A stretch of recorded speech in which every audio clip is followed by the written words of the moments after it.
T20 ప్రపంచ cup 2026లో defending champion గా అడుగుపెట్టిన భారత్ ప్రస్తుతం టోర్నీ నుండి నిష్క్రమించే ప్రమాదకర స్థితిలో పడిపోయింది. లీగ్ దశలో అద్భుతమైన ప్రదర్శన చేసినప్పటికీ సూపర్ 8 దశకు వచ్చేసరికి జట్టు లయ తప్పింది. గ్రూప్ సమీకరణాలను పరిశీలిస్తే వెస్టిండీస్, దక్షిణాఫ్రికా జట్లు సెమీస్ దిశగా దూసుకుపోతూ ఉండగా భారత్ మాత్రం సాంకేతిక లెక్కలపై ఆధారపడాల్సిన దుస్థితికి చేరుకుంది. ఈ పతనానికి ప్రధానంగా ముగ్గురు కీలక ఆటగాళ్ల వైఫల్యమే కారణమని విశ్లేషకులు గట్టిగా నమ్ముతున్నారు. వారిలో మొదటి వ్యక్తి ఓపెనర్ అభిషేక్ శర్మ. పవర్ ప్లేలో జట్టుకు మెరుపు ఆరంభాన్ని ఇవ్వాల్సిన అభిషేక్ ఈ మెగా టోర్నీలో అత్యంత దారుణంగా నిరాశపరిచాడు.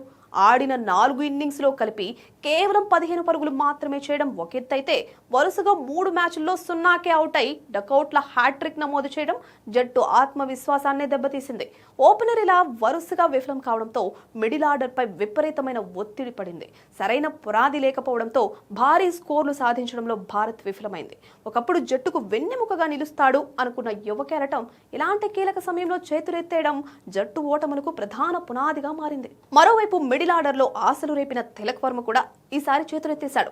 గతేడాది ఆసియా కప్ లో ఫైనల్లో విరోచిత పోరాటంతో భారత్ కు కప్పందించిన తిలక్ ఈ వరల్డ్ కప్ లో ఆ మ్యాజిక్ ను పునరావృతం చేయలేకపోయాడు. 5 మ్యాచ్ల్లో కలిపి కేవలం 107 పరుగులు మాత్రమే చేసిన ఆయన సగటు 21.40 వద్దే ఆగిపోయింది. టీ20 ఫార్మాట్ లో అత్యంత కీలకమైన స్ట్రైక్ రేటు కూడా ఆశించిన స్థాయిలో లేకపోవడం జట్టును దెబ్బతీసింది. టాప్ ఆర్డర్ విఫలమైనప్పుడు ఇన్నింగ్స్ ను నిర్మించడంలో కానీ ఆఖర్లో వేగంగా పరుగులు రాబట్టడంలో కానీ తిలక్ విఫలమయ్యాడు. ఇక మూడో బాధ్యుడిగా వాషింగ్టన్ సుందర్ పేరు వినిపిస్తోంది.